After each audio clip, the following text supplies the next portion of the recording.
Família para mim é tudo, Diogo. Eu quase chorei aqui porque a família é o princípio, cara. A família, Deus, é um projeto de Deus na vida do homem. E muitas pessoas largam a família por prazeres momentâneos. E aí vai viver sozinho, milionário e sozinho, né? Volta para casa numa mansão e não tem. Eu vivi, cara.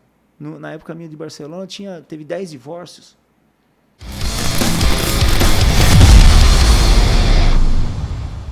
Salve, salve família, sejam muito bem-vindos a mais um episódio do nosso Papo Franco. E hoje um episódio mais do que especial, que eu estou recebendo aqui em casa um cara incrível, que tem uma história de vida incrível dentro do campo, fora do campo, e ainda está ali galgando muito sucesso dentro do que vem fazendo atualmente. Seja muito bem-vindo ao nosso podcast. E você, a partir de agora, é obrigado a falar francamente, grande Edmilson. E aí, meu amigo? Seja muito bem-vindo. Beleza? A casa é nossa, tá? Nossa. É obrigado a falar francamente.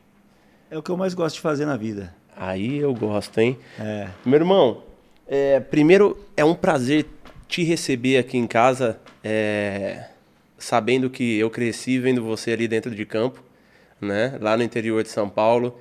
E você foi sempre uma pessoa que teve uma imagem de luz. Da onde que vem essa luz? Jesus.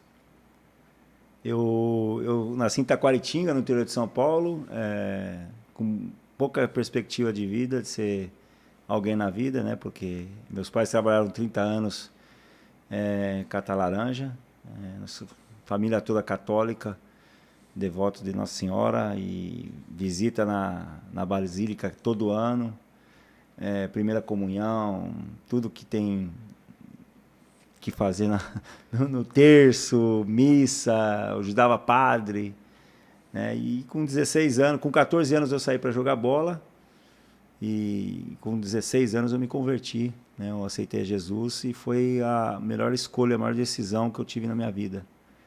A partir de lá eu fui uma pessoa realmente transformada, renovada e feito... Eu acho que foi ali que começou tudo na minha vida, né? Eu acho que o pontapé inicial, mesmo quando era criança eu sonhava em ser alguém na vida assim, mas nunca pensava em ser jogador de bola, ser conhecido, né? Eu acho que essa luz, não tenho dúvida, né? Não é o meu talento, não é os meus esforços, não é os meus olhos verdes, não é o meu charme do cabelo, não é o meu sucesso, o Espírito de Deus que habita em mim, sou chamado, entendo o propósito de Deus na minha vida. Isso aí, quando você entende, não tem como não divulgar, não para proclamar aquilo que você quer ser, mas aquilo que Deus é. Acho que é o mais importante que eu entendo nesses 45 anos de vida aí. Que massa, cara. E foi cedo, né? Porque eu aceitei ter a minha vida mudada com a minha conversão muito depois de adulto, depois de ter sofrido muitas coisas. Parece que eu fui levado, né? Deus me chamou e falou, cara, vem aqui. Se você teve bons resultados vivendo essa vida mundana, que é o que eu vivia, sim, agora quando você trouxer todas as suas habilidades e competências para ser direcionada para um caminho certo, as coisas serão diferentes. E isso para mim foi já próximo dos 30 anos, né? E eu glorifico a Deus por isso, porque não tem idade.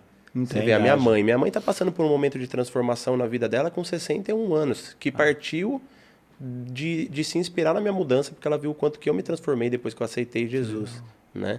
E aí, você com 16 anos, teve essa transformação. Como que foi para você naquele momento? Claro, você tinha uma base familiar de extrema solidez dentro do assunto. Sim. Mas como que foi para você até num ambiente escolar ou num convívio com os amigos? Não, foi impactante porque nós éramos religiosos, né?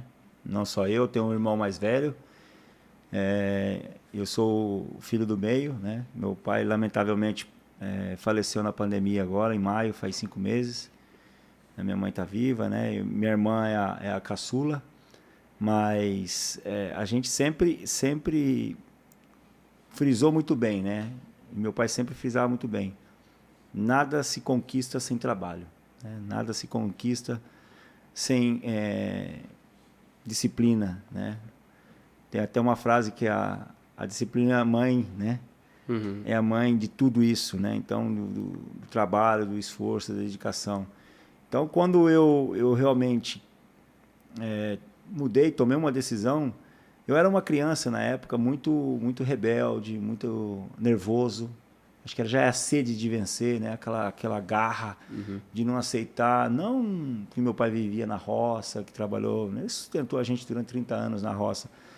Mas essa predeterminação de falar assim, poxa, eu quero vencer na vida. Então, não aceitava perder para o ímpar, essas bolinhas de gude perdia, saía brigando com o menino, soltava pipa, jogava apostado lá, perdia, saía correndo com o dinheiro, rasgava o dinheiro lá na porta, meu pai tinha que pagar os meninos, né? Então, essa sede também me ajudou muito, porque talvez eu iria para um caminho muito briguento. Eu era um cara muito que brigava, né, cara? E você já chegou a não diagnosticar, né? Mas você já chegou a refletir de onde que vinha essa competitividade, essa energia que você tinha naquela época? Veio de algum trauma? Não, eu acho que não veio de nenhum trauma, até porque na nossa família, principalmente eu cheguei assim nos anos 70 ali, o meu irmão no final dos anos 60. A gente até, não é que a gente tinha uma condição melhor, mas meu pai tinha passado no início de casamento uma situação pior do que na minha geração, né? Na minha gestação ali, na minha infância. Então não houve isso aí, acho que é algo de Deus mesmo. Tanto que aonde eu brincava nos campinhos de terra, eu ficava deitando e já começava a perguntar o que eu vou ser na minha vida. Eu começava a sonhar, o que eu vou ser? Será que eu vou casar? Será que eu vou ser igual meus primos, meus tios, meus pais? Né? Se eu morrer, eu vou para onde? E não tinha nada disso, sabe? E aí depois eu fui entendendo mais ou menos assim o que Deus tinha para mim, e aí eu fui entendendo o propósito, a situação, e as coisas foram acontecendo. E quando eu vou para o 15 de Jaú, que foi meu primeiro clube, e volto para Taquaritinga, aí eu sento para almoçar no domingo domingo meio-dia com meu pai, que ele come a maionese com arroz, com feijão, tal. Estou sentado lá, ele veio lendo a Bíblia, ele pergunta para mim, mas você virou crente agora? Aí eu falei assim, eu com medo, né? Falei, pô, ele vai me repreender, né?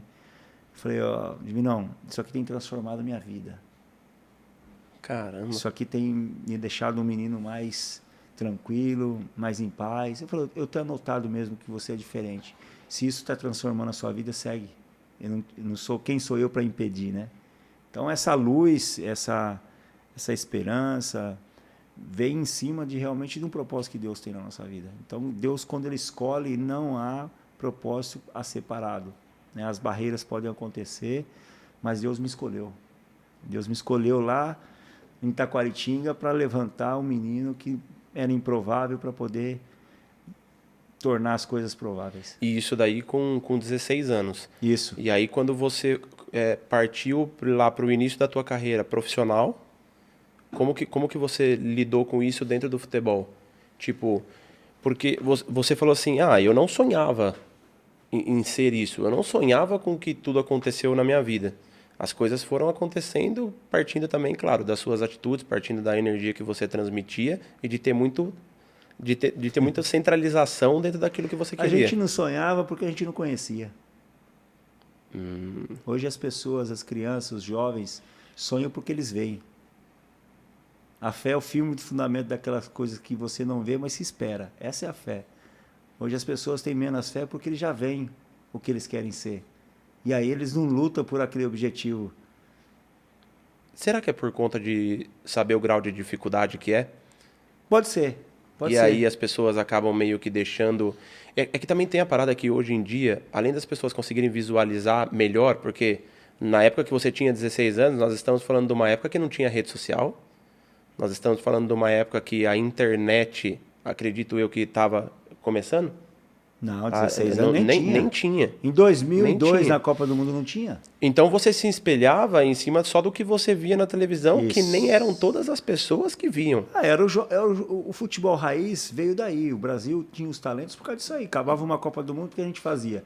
Pegava a bola, se o cara da Copa da França fazia um gol de bicicleta, a gente ia lá tentar fazer o gol de bicicleta. Se o cara fazia um gol de peixinho na final do Brasileiro, o cara ia tentar fazer um gol de peixinho. Isso aí é a essência do futebol brasileiro. Nós perdemos a essência porque a gente deixou de fazer a nossa raiz, que é a raiz. É jogar no terrão, é jogar no campinho de areia, é na quadra, é na grama quando tiver grama. Sim. né? Adaptar o gol caixinha, fazer a rebatida, né? As coisas que a gente foi desenvolvendo no lado empírico nosso, dentro do Exatamente. futebol, né? Então, hoje a maioria da rapaziada já quer ser famoso. Eu sempre digo. Antes de ser jogador, né? Antes de ser gente, Gente. né? Eu acho que todo mundo quer ser rico, todo mundo quer ter posses, mas isso aí tem que ter um lado emocional, uma estrutura social muito boa, senão você vai se perder no meio do caminho. Isso aí foi sempre o que o meu pai me dizia. Não sonhe em chegar mais além daquilo que você possa suportar. Então seja Edmilson, não pegue aquilo que não é teu e não passe por cima de ninguém para conquistar. Trabalhe, se dedique, seja o primeiro a chegar e o último a sair. Então foram dicas assim que muitas vezes você não precisa estar na igreja, você não precisa ter o seu pastor, né, o seu mentor, o seu guru. Eu não sigo pessoas, eu sigo Jesus. Quando você segue pessoas, você se perde no meio do caminho. Quando você segue a Deus e Jesus, você sabe aonde você vai chegar. E essa foi uma das coisas muito fundamentais na minha infância. Com 16 anos, eu renunciei muita. Eu sacrifiquei muita coisa da juventude, da adolescência. Lá o pessoal ia para o rodeio lá em Taquaritinga, né? Antes de eu me converter, eu ia para o rodeio direto, enchia a cara. Né? Com 13, 14 anos, aí eu tive quase em coma de bebida alcoólica. Fiquei 2 dias no hospital tomando glicose, né? E aí, isso aí me transformou, porque eu ia para um caminho totalmente oposto daquilo que Deus tinha para mim.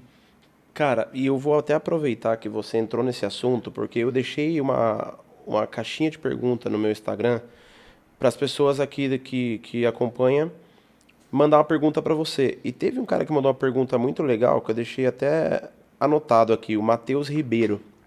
Ele mandou assim: como que é para uma pessoa que segue Jesus, para um cristão, estar no meio do futebol? E se você já passou algum tipo de problema por conta da tua fé? Porque... Eu nunca tive problema porque eu nunca tive vergonha de falar. Hoje a gente vive uma geração que tem medo de falar porque ele não quer se sentir constrangido. O que outro, não, não vou falar porque socialmente não é bom. Não dá para falar do Edmilson, da história, da trajetória de sucesso minha, sem falar de Deus. Sem se falar de família, sem falar de valores.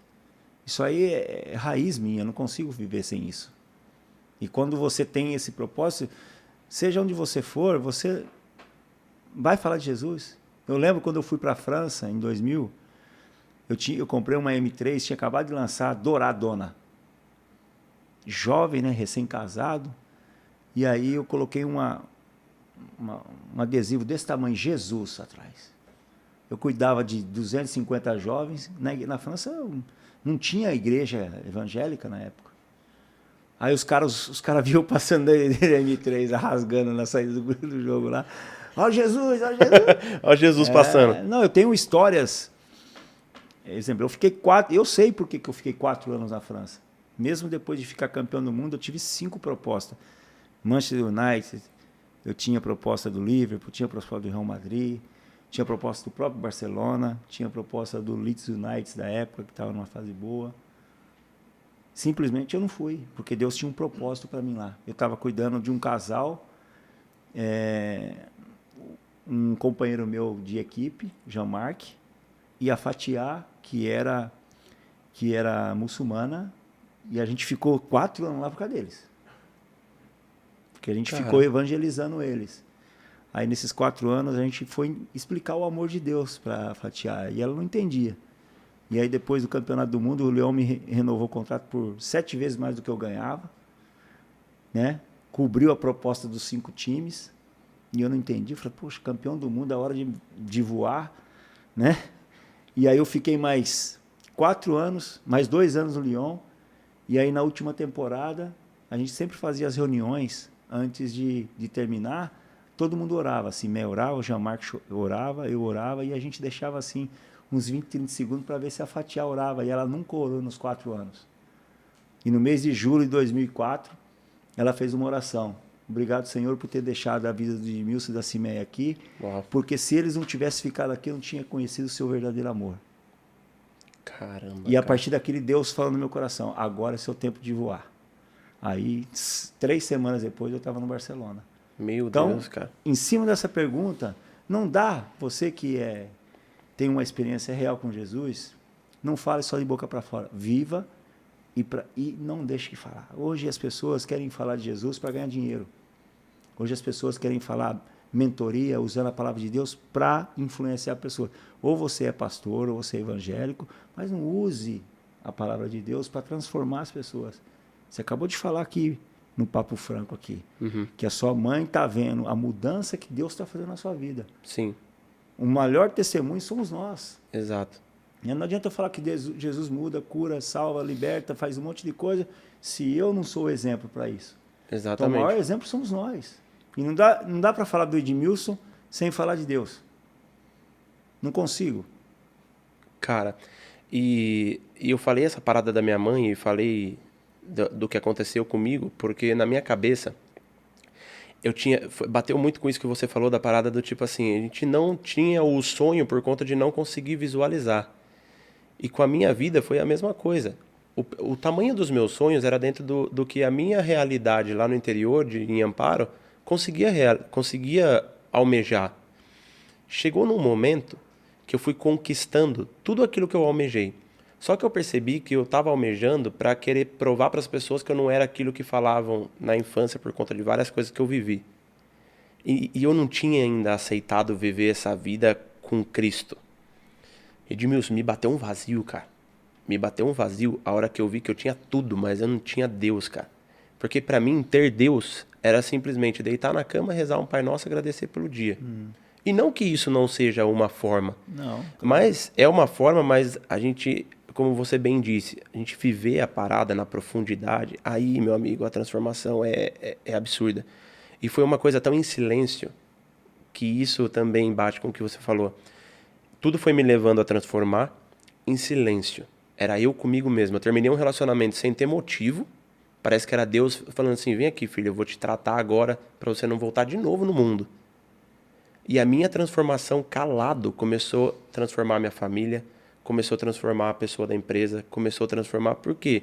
Porque eu passei a iluminar mais, que é aquilo que você falou, de vir à luz. Eu não precisei colocar Deus goela abaixo das pessoas. O meu testemunho colocou Deus na vida das pessoas. Eu sempre digo e tenho falado para as pessoas que têm andado comigo, e vamos dizer, faz 10 anos que eu parei de jogar, e hoje eu tenho mais que convicção, o sucesso ele só acontece para que ele possa abençoar vidas. Que a gente possa ser bênção na vida das pessoas. Porque riqueza sem propósito gera maldição, gera prepotência, soberba, discórdia, gera um monte de frutos que não é aquilo que Deus quer na nossa vida. Então, gente, o Edmilson ele só deu certo porque tinha um propósito de abençoar pessoas. Se não fosse para isso, não era para acontecer. E como que ficou essa relação com esse casal depois? Ainda segue. A gente segue. O Jamar, que recentemente esteve com a gente, a Fatiá, a mulher de Deus, era mulher de fazer todo o Ramadã, fazendo todo aquilo que a religião, né, muçulmana pede. Conheceu o verdadeiro sentimento de amar a Cristo, né, de se converteu, e hoje nós temos... Na verdade, quando eu cheguei lá na França, lá era difícil, cara, não tinha. Eu fiquei 3 meses para encontrar uma igreja. Eu chorava todo treino depois. Falei, meu Deus, por que eu vim aqui? Eu não entendia, porque eu tinha um pré-contrato praticamente fechado com o Arsenal. E aí Deus me levou para Lyon. Aí depois, uma coincidência, não... Deus preparou lá uma mulher daqui de São Paulo que eu conheci. Eu fui levar a filha para estudar em Lyon e eu conheci ela atravessando a rua. Eu reencontrei. Caramba, como assim? Conta mais isso daí. Encontrei. Eu sempre orava para esse Simeia. Nós viemos aqui porque Deus tem um propósito para a gente. Deus não ia tirar a gente lá de Londres para ganhar muito mais que a gente veio ganhar aqui. Deus tem um propósito aqui. E aí a gente estava indo num restaurante brasileiro chamado Sambaia, né? E aí na hora que a gente estava entrando no estacionamento assim, a mulher atravessa e fala assim, Simeia, aquela não é a Miriam? Assim, eu falei, não, você tá doido, o que a Miriam está fazendo aqui em Lyon? Eu falei, não, é a Miriam. Estacionei o carro rápido, eu entrei, onde ela entrou era o Sambaia, nem vi a placa. Falei, Mira, o que você está fazendo aqui? Opa, eu vim aqui trazer minha filha para estudar, tudo. A primeira coisa, eu falei, onde tem uma igreja aqui, pelo amor de Deus? Aí ela falou, tem uma igreja, tal, tal, tal. E a gente conversou, bateu papo. Aí jogamos no sábado. No domingo de manhã eu fiz o treino de manhã, era meio-dia, era 11 horas, começava o treino, eu fui pro Culto da manhã. Aí chegou no culto, era ter 3 pessoas. Pastor, a pastora e a filha. Aí Deus falou assim, aqui é o seu tempo. A gente saiu em 2004, a igreja tinha 120 pessoas. Aí levamos Caçapa, o Cláudio Caçapa, que jogou lá comigo também. Inclusive, final de semana teve um amigo, Leonardo, que foi estudar engenharia elétrica lá. A gente fez o discipulado com ele. Fatiar, Hervé, que era um lutador de boxe, encontrei ele na academia, comecei a falar de Jesus, me ensinou a falar francês. E tudo na mímica, né? Tudo falando em mímica. Então, foi uma experiência em Lyon e também com muitas guerras espirituais, porque Lyon é uma cidade bem forte espiritualmente, né? Magia negra, espiritismo, né? Maçonaria, coisa forte. Não entendia muito, toda noite pesadelo, uns pesadelos pesados, né? Aí o pastor falou assim, pô, Edmilson, toma cuidado, hein, rapaz, porque aqui o negócio é pesado. Aí eu fui ler, né? Fui entender. E a gente viveu um tempo de bênção, porque eu cheguei no Lyon em 2000, o Lyon nunca tinha sido campeão francês na história. E quando eu cheguei lá na entrevista, o cara falou assim, mas você veio fazer o que aqui no Lyon? Convocado para a seleção brasileira. Ia para o Arsenal, não foi. O Lyon, primeira vez que vai jogar a Liga dos Campeões. Eu falei assim, eu vim aqui para ser campeão francês. Aí os caras, mas como assim? A bênção chegou aqui nesse lugar. Caramba. 23 anos, cheio do poder de Deus. O São Paulo tinha sido uma escola para mim, a nível de educação profissional, né? Liderança. Era capitão do Rogério Ceni em 2000, do Evair, do Raí, daquele time que a gente perdeu a Copa do Brasil em 2000 para o Cruzeiro. E cheguei lá, cara, o time não parou mais de ser campeão. Ganharam 19 títulos seguidos, 7 ligas francesas seguidas. Eu ganhei 3 e fui embora para o Barcelona. Cara, e dentro da concentração do time, ou dentro do convívio com as pessoas no time, as pessoas te viam também como uma pessoa para abrir o coração e poder falar? Porque Sim. Quando a gente vive esse chamado, é natural, cara, que a luz também aproxima de pessoas que estão buscando essa luz. E deixa eu te cortar. Tem um amigo que falou assim, cara, a luz, ela atrapalha. Eu falei assim, por quê? Cara, você brilha tanto que às vezes atrapalha muitas pessoas. Acorda aí, você liga a luz, a primeira coisa incomoda. Então, se você é luz, você está incomodando alguém. Seja para o bem ou seja para o mal. Verdade. Então, quando você é a luz, se prepare. Você não está num piquenique. Você está em guerra espiritual. Tanto para o bem quanto para o mal. E você é a luz. Quando você é a luz, tem pessoas que querem seu bem e tem pessoas que querem seu mal. E a luz, ela atrapalha. A luz, ela incomoda. E quando você é a luz, você vai atrapalhar muitas pessoas. Então, não esteja no piquenique. Porque as pessoas acham que está no piquenique, não vai ter guerra, que é tudo coisa do diabo, que é tudo coisa do espiritual. Não. Você está numa guerra espiritual. Exato. Contra você. É uma parada que é novos patamares, novos demônios, né? Novas conquistas, novos desafios. Tá tudo relacionado ao quanto você atinge de intimidade e o quanto que você brilha para atrapalhar ali as pessoas que estão vivendo na treva. Mas também rola muito as pessoas que estão vivendo as trevas por não ter o nível de consciência do quão bom é viver essa aproximação e essa comunhão com Deus. Por isso que eu até te perguntei, porque eu sei que dentro de um ciclo de amizades, cara, dependendo do ciclo de amizade que você tá, sempre vão ter mais pessoas que estão desorientadas, que estão sem direcionamento. E aí vê lá, cara, mas por que o Edmilson chega mais cedo e vai embora mais tarde? Por que esse cara é luz? E começa a trazer o exemplo. Então, tipo, eu tenho certeza que tiveram pessoas que chegaram para você e falaram, cara, me explica o caminho. E aí acabou sendo meio que um discipulado de tudo aquilo que você estava vivendo, né? Hoje mesmo, indo para cá, eu deixei um amigo meu espanhol ali no hotel e ele me perguntou.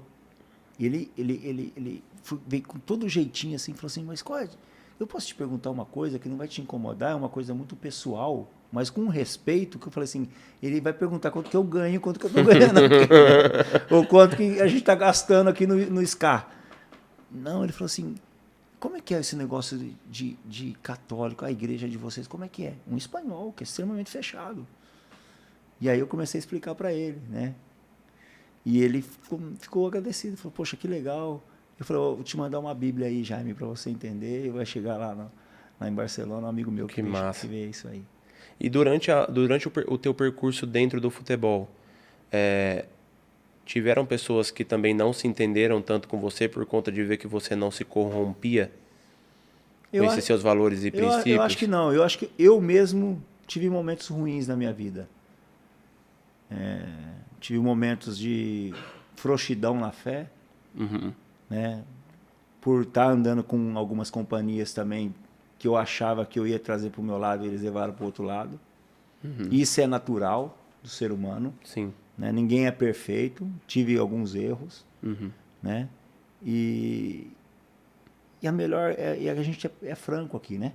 Sim, tem que ser franco. Não adianta, não existe super-herói nem Mulher Maravilha, todo mundo é sujeito a erro. E nesse meio do caminho, da mesma forma que eu levei muitas pessoas, tentaram me levar também para outros caminhos. E se a gente não tiver ligado no piquenique, você vai para o caminho errado. Vai. Né? Isso aí, seja quem for, seja o cara poderoso, seja o simples cidadão do dia a dia. Então, a vida da gente é uma luta constante, né? É uma persistência constante. E, acima de tudo, é você ser Edmilson, você, ser franco. Acho que esse papo franco aí ficou muito interessante, porque tem muito a ver.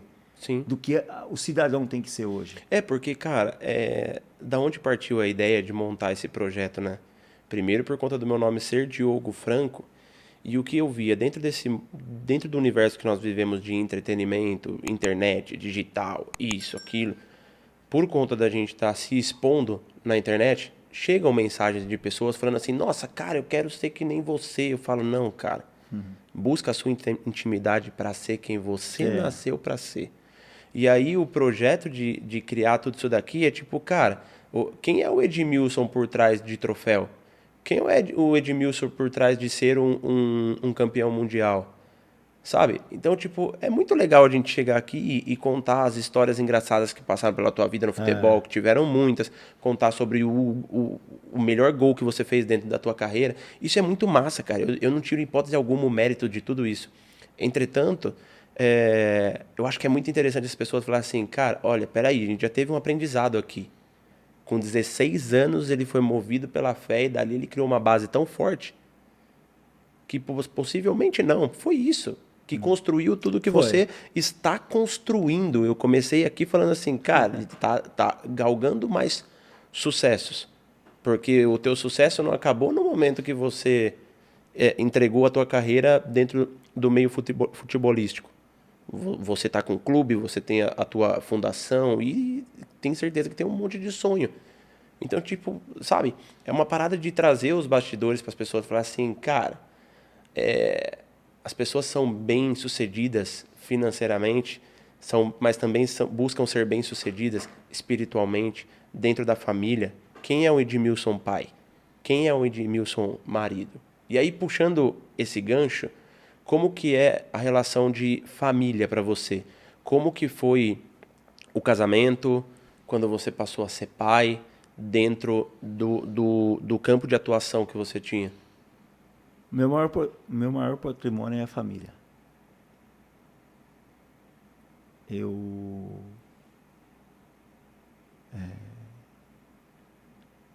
largo tudo da minha vida por causa da minha família. Tudo. Não existe nenhum tipo de situação humana que me tire eu lutar pela minha família. A única coisa é a salvação. Uau. A salvação não deixa de eu lutar pela minha família. Agora, pela minha família, eu faço de tudo. Posso ir lá no fundo do poço, mas eu luto pela minha família. Eu aprendi a viver isso. E quem me conhece mais intimamente sabe que eu lutei e luto persistentemente com a minha família. Quando eu falo minha família, é minha esposa, meus filhos, e aí vem a cadeia. Eu amo mais a minha esposa que os meus filhos. Ah, mas os seus filhos? Eu amo mais a minha esposa por causa dos meus filhos. Eu honro a minha esposa. A gente está casado há 22 anos, tivemos muitas dificuldades, como todo casal tem, mas eu sempre lutei para minha família. Seja ela, as 3 filhas que eu tenho, a Tiffany, a Emily e a Kiara, seja a Cimeia, seja toda a minha família. O que eu puder respingar bênção na vida deles, eu vou respingar. Ah, que mas massa. Família dá problema. Dá problema. Como tudo, né? Como tudo. Negócio dá problema. Né? Amigos dá problema, empresa dá problema, mas a minha família eu vou ajudar. Seja ela da minha parte, do meu pai, seja a parte do meu sogro. Mas é o meu maior patrimônio. Relógio, carro, essas coisas. Eu não compro coisa para mim para comprar coisa para minhas filhas. Eu deixo de fazer coisa para mim para semear na vida das minhas filhas. Eu compro coisa para minha esposa que eu não compro para mim. Por quê? Porque eu estou fazendo ela feliz. E se eu fizer ela feliz, consecutivamente, eu vou ser um cara feliz e abençoado. Essa aí é a maior lei, né? Que a gente fala, mas a gente não faz. Então, família para mim é tudo, Diogo. Eu quase chorei aqui porque a família é o princípio, cara. A família, Deus, é um projeto de Deus na vida do homem. E muitas pessoas largam a família por prazeres momentâneos. E aí vai viver sozinho, milionário e sozinho, né? Volta para casa numa mansão e não tem... Eu vivi, cara. Na época minha de Barcelona, teve 10 divórcios. Passei por aqui, eu falei, cara, passei pelo vale da sombra da morte. Né? Então, não tem como não falar. E, cara, é muito ouro isso daí que você está falando, cara. E é esse o propósito, porque eu escuto muito falar, e principalmente aí, geração dos que estão com 20 a 30 anos. Ah, casar pra quê? Ah, não, isso aí dá muita dor de cabeça. O filho dá dor de cabeça. Vou casar pra quê? A internet hoje virou um cardápio sexual, cara. Não tá fácil. Virou isso. Você entra em grupo, você entra em rede social, você entra num direct do Instagram, tem a foto de uma pessoa lá que você nunca viu na vida, sem roupa, falando, e aí, quer? Como se fosse um prato de comida. E isso passou a ser algo maravilhoso dentro de uma sociedade ferida. As pessoas querem família. Só que por conta de trazerem tantos traumas ao longo da vida de famílias que não deram certo, é estatística. As pessoas que buscam um casamento e que vieram de familiares que foram divorciados tendem a divorciar no meio do caminho. Então já é um ponto de atenção. Um ponto de atenção. Não traga coisas que foram vividas em estações passadas se você quer viver uma nova estação para a tua vida agora. As pessoas trazem muita referência. É aquilo que você falou. É o prazer imediato. É aquela coisa do tipo assim, por que eu vou ter uma mulher dentro de casa todo dia falando que eu tenho que pôr tal coisa no lugar, que eu tenho que, Edmilson, você deixou isso aqui fora do lugar, isso, por que eu vou querer ter isso daí se eu posso ter uma menina do Instagram que vai passar a noite comigo e chama o Uber no dia seguinte para ela ir embora? Desculpa, mas é isso que está acontecendo no mundo e é isso que está sendo levado como o correto. Não é? Realmente eu acho que existe uma inversão de valores e para quem tem experiência, trajetória, não sei a palavra concreta a dizer, tem que se pronunciar. Eu sempre digo, a gente hoje não se pode falar nada na internet porque você vai ser cancelado. É cancelado, você tem preconceito, você é homofóbico, essas coisas. A gente tem a opinião de valores, né? A gente respeita todo tipo de acusação, de abuso, todas essas coisas, mas a gente tem que ter a nossa opinião, né? E ser franco dentro daquilo que a gente precisa ser, que é ensinar, principalmente, eu sempre digo, eu começo pela minha família. Né? Não tem como você ensinar uma pessoa fazer alguma coisa fora de casa se você não age isso na prática dentro de casa. A primeira coisa é colocar em ação, colocar na prática, sentir os benefícios e sentir os desafios que é viver dentro de casa, aí depois você vai lá e prega lá fora, né? Porque senão não faz sentido nenhum você querer colocar para fora uma coisa na rua, mas que você não vive aqui, não faz sentido nenhum. E teve no meio do caminho, algum ponto de desequilíbrio que você achou que ia desmoronar a família? E se teve, como que você agiu? Pela fé ou pelo discernimento que você teve naquele momento para manter a tua família sólida? Sabe o que acontece? A gente, às vezes, como cristão, coloca tudo e é oração, não, é atitude. Eu, quando eu voltei em 2009 do Palmeiras, depois de 9 anos morando na Europa, eu voltei a jogar um ano no Palmeiras, que eu queria jogar a Copa de 2010. Cheguei muito bem e tal. E aí eu quebrei o cotovelo e aí o sonho foi cancelado. Mas eu tive muito problema de readaptação no país. Né? Vim com muita grana, quase não tinha tempo para minha família, porque jogar bola no Brasil, o cara tem que ser super-herói. É jogo quarta, é jogo sábado, viagens longas, chega, não tem tempo para a família. Em 2009 eu dei uma bambeada, né? Quase não tive tempo para minha família, tanto que quando acabou o campeonato, eu cheguei para minha esposa e falei, a gente vai embora.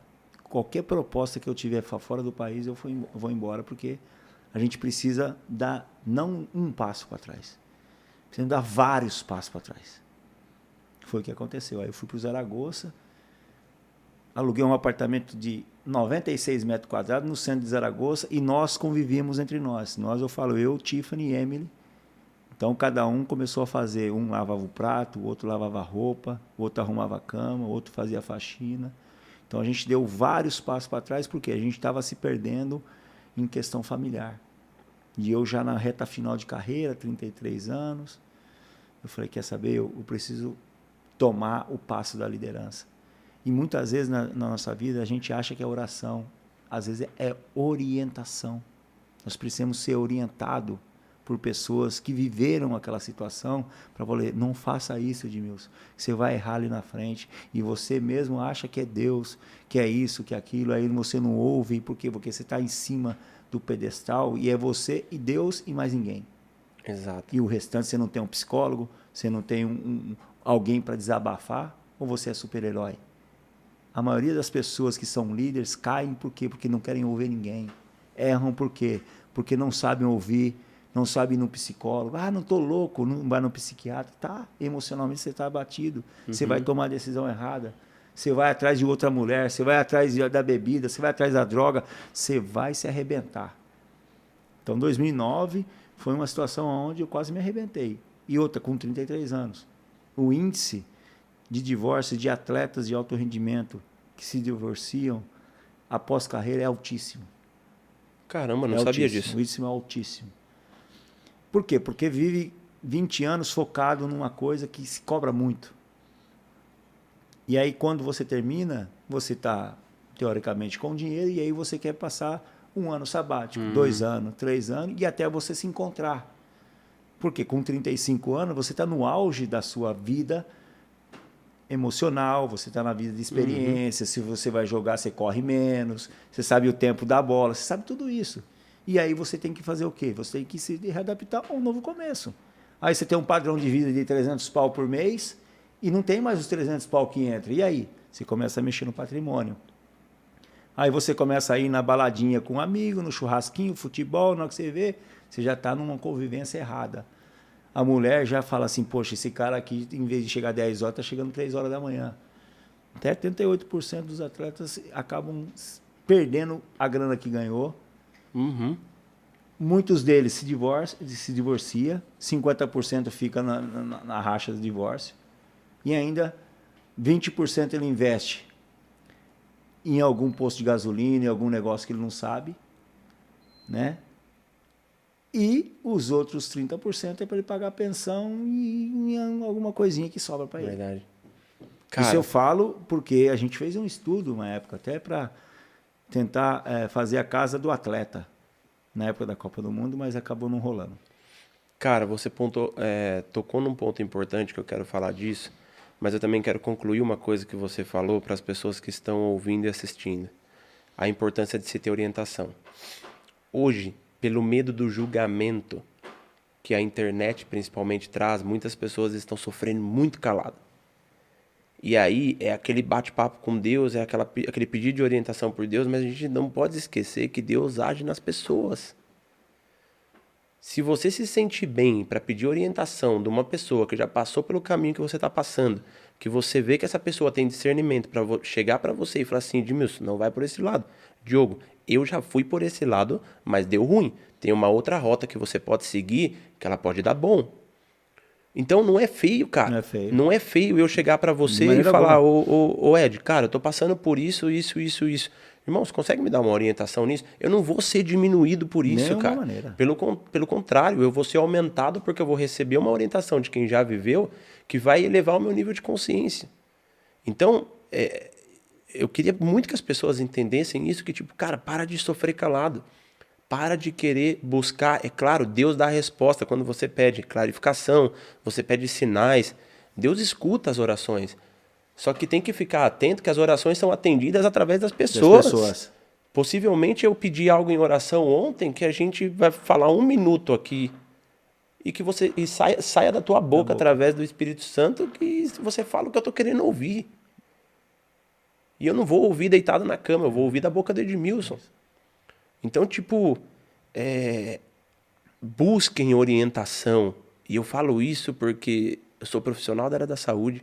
Eu fiquei muitos anos estudando a quantidade de pessoas que tiram a própria vida, a quantidade de pessoas que caem em buraco por simplesmente não ouvir de outras pessoas que aquele não era o caminho correto a seguir. Mas é isso. Aí eu quero voltar numa coisa que você falou sobre o final de carreira. E essa coisa de fazer a gestão da vida, porque a vida realmente muda, né? O cara tá lá tendo uma alta, tem aquela correria do jogo, treino, concentração, imprensa, todo aquele movimento. E aí, num determinado tempo, você fala assim, cara, eu deixei o meu legado dentro disso aqui, mas a minha vida não acabou. Eu vou dar sequência na minha vida. E muitas pessoas se perdem exatamente aí. Como que foi para você essa virada de chave na questão do empreendedorismo, ou do que você passou a fazer depois que você encerrou a tua carreira em campo? Você teve pessoas que te orientaram? Ou você já tinha os seus planejamentos para dar sequência na tua vida e não sentia esse peso? Bom, eu primeiramente, quando eu terminei de jogar, eu centrei com o meu gestor de fortuna. Que eu trabalhei, o meu maior dinheiro, o meu maior patrimônio eu ganhei na Europa. Não foram nem os 5 anos e meio no São Paulo, e nem o ano que eu joguei no Palmeiras, nem os 6 meses que eu joguei no Ceará. Então, a gente sentou e a gente tinha uma quantidade que me gerava um dinheiro mensalmente dentro dos valores que eu tinha guardado dentro de uma conta no banco. Né? Uhum. Só que a gente tinha ali uma fonte que entrava. Né? Então, vamos fazer, Edmilson, o seu custo mensal ele está pago lá pelos juros, pelos investimentos que você tem feito lá. Só que existe aqui algo que está saindo daqui que você vai ter que tapar, que é a Fundação Edmilson. Porque a Fundação ela foi criada em 2005 e custeada tudo por mim. Uhum. Eu construí o espaço, eu durante 7 anos bancava por mês o salário dos profissionais, tudo. E aí eu falei para ele, eu preciso de uma solução para isso. É um filho que eu tenho. É uma torneira aberta ali. É uma torneira aberta. Eu não posso simplesmente fechar um propósito que Deus criou. Deu 1, deu 2, deu 3, e nenhuma das 3 encaixava. E é aquilo que você falou antes, a orientação. Aí eu fui pegar a orientação com 3, 4 instituições que tocava de uma maneira sozinha o projeto social. Aí eu falei assim, faz o seguinte, então, eu preciso de 1 ano. Ele falou, não, você precisa de 4 anos, Edmilson, para deixar a fundação em ordem sem você colocar dinheiro. Aproveita que você vai começar agora Jogos Pan-Americanos, Copa das Confederações, Copa do Mundo, Olimpíadas, são 4 anos. Você vai ter que trabalhar só para bancar a Fundação Edmilson. Todos os cachês, todas as propagandas que você fizer, em contrapartida você faz isso aqui. Isso é uma orientação. O que eu fiquei? 4 anos trabalhando para a Fundação Edmilson. O meu dinheiro, que era a minha receita mensal, o meu custo da escola das meninas, estavam lá. E o que eu fiz? Trabalhei para secar essa torneira aqui, porque senão eu ia mexer naquilo que eu tinha de benefício, né? E, graças a Deus, nesses 4 anos, nós conseguimos deixar que a fundação, o Barco Fundação Edmilson, que é um projeto social, andasse sozinho. Mas eu trabalhei bastante. E nesse período de 4 anos, foi uma escola para mim. Você fala de marketing, eu sei fazer marketing. Você fala de abrir novos negócios com novos produtos, eu sei. Você fala de empreendedorismo, eu falo. Você quer fazer uma imersão comigo para lançar produtos, eu desenvolvo. Eu falo 4 idiomas. Fui para 74 países. Aonde eu for, as pessoas me conhecem. Não por causa do Taquaritinga, mas porque eu fui campeão. O legado só acontece quando você é campeão. Se você não conquistar, ninguém te respeita no Brasil. O vice-campeonato não dá certo. Então, você junta tudo isso aí. Hoje o Edmilson ele é embaixador da Liga Francesa. Ele é embaixador do Barcelona. Vai ser o novo CEO de novos negócios do Barça no Brasil. Por que isso? Eu não estudei. Eu não fiz universidade. Terminei a 8ª série. Mas o mundo me ensinou a ser uma melhor pessoa. Por quê? Porque eu arei bem a terra. Eu preparei bem a terra e joguei sementes. Aonde? Em 4 anos da minha vida. Semeadura não Semeadura não tem jeito. Você vai colher frutos. Então hoje, Edmilson está em todos os lugares. Eu tenho um pouquinho de coisa. Você sobrevive de quê? Hoje eu tenho um clube de futebol. Há 2 anos recém-formado. Que tem infraestrutura de times de 100 anos que não tem. Mas você lançou uma televisão? Sim, lançamos uma televisão.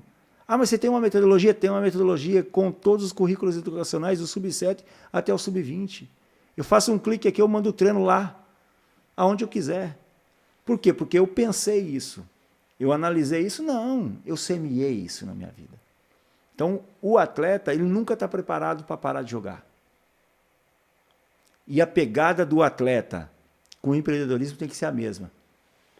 Não tem meio termo. Se Michael Phelps ficava 6 horas dentro da piscina, o empresário tem que ficar 12 horas, 10 horas trabalhando. Exato.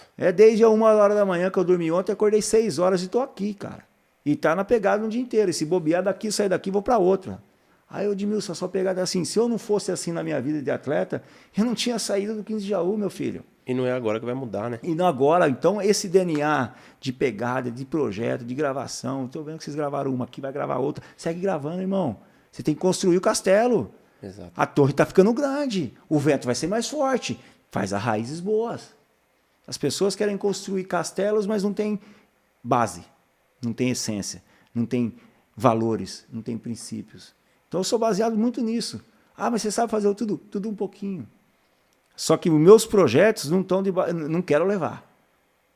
Eu não quero levar meus projetos para o cemitério. Onde está a maior riqueza do mundo. Pessoas que pensa, não tira do papel. Não executa. Irmão, não deu certo, fecha, abre outra. Vamos embora. Vamos fazer acontecer. Então, essa é a dinâmica que me envolve hoje, que eu tenho uma mentalidade diferente. De quê? Porque o atleta profissional, o Edmilson, só está colhendo frutos do que ele plantou. Agora, eu não sou mais atleta. Eu sou um empreendedor e empresário. Tudo que vier até o Edmilson, nós temos que sair com produtos. Senão é perca de tempo. Eu costumo dizer que você é atleta da tua própria vida, né? Isso. Porque o que é ser um atleta? Eu fui atleta de fisiculturismo e era uma batalha minuto a minuto, cara. Porque eu era convidado para ir num lugar que não tinha o que eu podia comer. Mas eu não deixava de ir porque eu sabia que a minha presença naquele momento era importante naquele lugar. E aí eu ia, e eu olhava, e eu mandava estímulo pro meu cérebro assim, cara, aquilo ali não é para você. Porque lá no palco, esse prato aí vai fazer diferença entre o primeiro e o segundo lugar. E assim é na minha vida como um empresário. Eu chego na empresa, eu falo, mas espera aí. Se aquilo ali não tá andando do jeito que é para andar, a culpa é minha, não é da pessoa. Não tem como eu transferir responsabilidade numa coisa que é responsabilidade minha. Eu tenho que treinar o menino para ir lá e fazer do jeito direito. As pessoas... O ano passado eu tive um processo de crescimento dentro de um negócio nosso. E aí eu gravei uns stories eu lá na embalagem, né? Que é o e-commerce e tal. E aí eu fui no dia lá, Falei até pro Luia, que é aqui da nossa equipe. Eu falei assim, ô Luia, eu vou lá para a empresa porque eu tô achando que o processo de embalagem tá lento. E algumas vendas estão ficando em atraso. Eu vou ficar o dia inteiro trabalhando na embalagem para mostrar para eles o quanto que dá para acelerar e o que está sendo errado. Aí muitas pessoas assim, pô, mas você vai ficar na embalagem? Sim, é a minha empresa que através do fruto da minha empresa eu transformo a vida das pessoas. Se eu não tenho os meus negócios rodando, cara, a gente não ia estar aqui Ia tá. batendo papo, fazendo um projeto com qualidade, com propósito, isso, aquilo. Você é a mesma coisa. Fundação, o clube, cara, passou da conversa financeira. Passa. Passou. Ah, pô, não é legal ganhar dinheiro? Cara, é muito legal ganhar dinheiro. Dinheiro realiza sonho. Dinheiro amplifica a tua voz. Dinheiro faz muita coisa. Mas o skin the game, a pele no jogo ali, é o que faz diferença no negócio. E não é o que está sendo vendido hoje. Esse empreendedorismo de palco tá dando ranço, cara. O empreendedorismo do arrasta para cima tá dando ranço. Vem aqui, vou te ensinar a faturar 1 milhão de hoje para amanhã. Cara, as pessoas não estão nem preparadas para receber Não 1 tem. milhão. Tá preparado. Então, é isso que você falou. Foi uma escola para a tua vida, esses 4 anos que você viveu, que através de uma orientação, ó, Edmilson, você vai ter que fazer isso, isso, aquilo para manter a fundação. E me conta, como é que tá a fundação hoje? Eu vi nos stories a semana do Dia das Crianças, que Sim. vocês fizeram uma ação incrível lá. Me conta um pouco mais desse projeto, até para as pessoas conhecerem tudo que já foi conquistado dentro da fundação e o que vocês ainda pretendem conquistar também. Bom, a fundação foi desenvolvida entre eu e a Cimeia, né? Um sonho familiar. E em 2002, quando eu cheguei da Copa do Mundo, eu tinha um sonho de retribuir à minha comunidade um pouquinho de esperança, um pouquinho de oportunidade, né? Então, a fundação, a sede dela está em Taquaritinga, no interior de São Paulo, onde eu nasci, onde eu jogava as bolinhas de gude, brincava lá com a molecada, construí lá na Vila São Sebastião, que é o bairro de Taquaritinga. Então, hoje nós temos lá a sede, que nós já atendemos quase 10% da população de Taquaritinga, né? E estamos, cara, é aquilo, né? É um propósito de Deus, é um ministério, a fundação. É muito mais do que fazer o social, né? Então, a gente está em Carapicuíba, estamos aqui em Santana de Parnaíba, agora no Refúgio dos Bandeirantes. Temos um projeto muito legal junto com o Novo Sertão, lá em Betânia do Piauí, né? Que a gente trabalha também com assistência em abrir poços artesianos para poder atingir a região de quilombos, né? E a gente tem karatê. O pessoal que está ouvindo aí, vendo também, né? Não é uma escolinha de futebol. O SCA Brasil é o meu negócio, né? É o meu negócio. Demorei quase 8 anos para desenvolver esse negócio, né? Que é o clube de futebol. Então, hoje, a gente, direto e indiretamente, a gente atende de 1.000 a 800 crianças diariamente. Na pandemia, o que a gente fez? Deu assistência social para as famílias, com cerca de 300 a 500 cesta básica todo mês, fora de apoios sociais, de teste, de parte médica e também apoio psicológico, né? Muitas pessoas em casa, não tinha o que acontecer. Pagamos muita conta de água, muita conta de luz, muito aluguel atrasado, muitas pessoas que precisavam fazer cirurgia. Então, nós tentamos empatar o jogo, porque eles estavam perdendo, e hoje a gente está virando o jogo dessas famílias, né? Que realmente a gente é um propósito de Deus, que Deus colocou no meu coração. Então, graças a Deus, hoje a fundação ela consegue se manter, né? Mas eu tenho trabalhado muito, eu e minha esposa. A Cimeia é uma mulher que tem me abençoado muito, né? Tem levado com muita garra, determinação aí. E a gente está feliz, cara. Está feliz porque a gente tem realmente transformado a vida de pessoas, né? Levado uma experiência das pessoas voltarem a acreditar que se pode conquistar e ter a oportunidade que pode voltar a sonhar em ser alguém na vida. Que massa, cara. Parabéns. Muito massa. E me fala uma coisa. Você falou que o projeto do SCA foram 8 anos. 8 anos. Para construir e fazer acontecer, que já está numa potência forte. Me conta um pouco desse processo. Bom, o SCA, eu falo de 8 anos porque eu sempre sonhei em fazer algo que não seja diferente no meio do futebol, mas que seja o certo. Né? Então, o futebol ele é uma ferramenta, primeiro de inclusão. Né? Então, vou falar em três pilares fundamentais para um clube de futebol. Primeiro é o dinheiro. Não se faz futebol, não se faz startup sem dinheiro. Muitas pessoas querem fazer startup, fazer um aplicativo novo, faz startup. É 3 a 5 anos, meu filho. Você tem que colocar dinheiro lá e ir devagarzinho. Aí depende da sua gasolina, onde você quer chegar. E depende do seu motor. Né? Então não adianta, se não tiver dinheiro dentro de qualquer negócio, identificar onde você vai atuar, planejar, planificar, e aí você coloca a sua metodologia em prática. E eu desenvolvi esse método em 6 meses, IPPM. Identifica, planifica, planeja e coloca a metodologia em prática. Então, eu fiquei 3 anos em Barcelona, de 17 até 20, porque eu falei assim, né? Eu falei, pô, tudo que os caras me convidavam é doação para a fundação. Eu falei, gente, agora eu preciso comer, né? Né? Eu fiquei 4 anos trabalhando para a fundação, aí o cara ligava na Colgate, o cara ligava lá no fulano, falou, ô, Edmilson, você vai fazer um evento aqui? Então, você não está ainda... O dinheiro é para a fundação? Eu falei, não, agora é para mim. Então, eu retirei o time de campo, falei, agora eu vou desenhar alguma coisa do futebol. Aí eu fui contratado pela Fujitsu, Japão, para desenvolver uma startup do futebol. Eles tinham um aplicativo do beisebol, queria me ligar para o futebol. E aí eu fiquei com 2 anos de contrato, cada 3 meses eu ia para o Japão, ou os japoneses vinham para Barcelona. E aí eu comecei conversar com eles, falar com eles. Num jantar, os caras me perguntaram como é que é fazer futebol no Brasil. Aí comecei a falar. Isso, eu acho que é isso, eu acho que é isso. Aí foi começando a se criar algo do SCA Brasil. Né? E aí fechamos a parceria com um fundo japonês. É o dinheiro, não adianta. Não adianta você querer fazer qualquer tipo de planejamento. Você pode até começar com bem planejado, reduzido, enxutinho e depois explodir. Mas sem dinheiro você não consegue, meu amigo. Queira fazer o que você quiser na sua vida, abrir uma loja, não tiver dinheiro e planificação e planejamento, já era, não consegue. E o futebol é assim. Não adianta você querer fazer futebol se você não tem nem o que dá para comer para os meninos. Então a gente desenhou essa ideia de empresa, né? Se constituir uma empresa. Aí eu falei assim, está planificado, está planejado, vou desenvolver uma metodologia. O que eu vou ensinar para essa molecada do Brasil? Sabendo que a gente vive uma crise de valores e de talentos.